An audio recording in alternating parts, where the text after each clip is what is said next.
सदन की समय सीमा को लेकर विपक्ष लगातार सरकार पर हमलावर है। नेता प्रतिपक्ष यशपाल आर्य लगातार सरकार पर सत्र की कार्रवाई को आवश्यक 60 दिन तक न किए जाने को लेकर सवाल खड़े कर रहे हैं। विपक्ष आरोप लगा रहा है कि सरकार प्रदेश के मुद्दों को लेकर गंभीर नहीं है और यही वजह है कि सदन को लंबा नहीं चलाया जाता। इसके अलावा प्रदेश में तमाम सारे मुद्दे ऐसे हैं जिन पर सदन के अंदर चर्चा करके उन मुद्दों को सॉल्व किया जा सकता है, लेकिन सरकार की मंशा इस मामले को लेकर साफ नहीं है।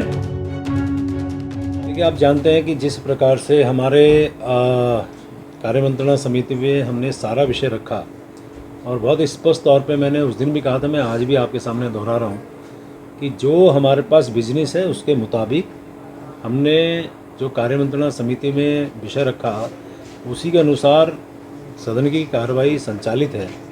और ये भी मैंने उस दिन आग्रह किया था, यदि उसके बावजूद कोई बिजनेस रहता है, कोई विषय रहता है, तो अध्यक्ष विधानसभा का विवेक है, यदि सदन बढ़ाने की वो अनुमति देते हैं। गवर्नमेंट तो बिजनेस क्रिएट कर सकती है अगर सदन लंबा चलाना चाहती है। नहीं, क्रिएट करना और बिजनेस होना में फ़र्क है।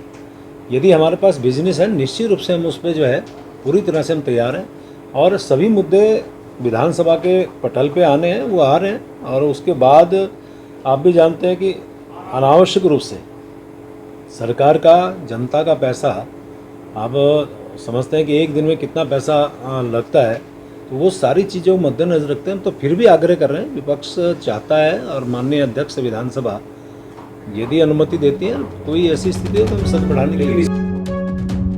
इन सभी सवालों का जवाब देते हुए संसदीय कार्य मंत्री प्रेमचंद अग्रवाल ने कहा कि कमेटी आवश्यकता अनुसार आय बिजनेस के हिसाब से ही सत्र के दिन निर्धारित करती है।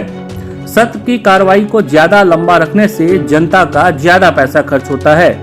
यदि इन सब के बावजूद भी कोई बिजनेस छूट जाता है तो विधानसभा अध्यक्ष पर निर्भर करता है कि वे सदन की कार्रवाई को आगे बढ़ा सकते हैं। संसदीय कार्य मंत्री ने विपक्ष द्वारा लगाए जा रहे आरोपों को भी झूठ ठहराया।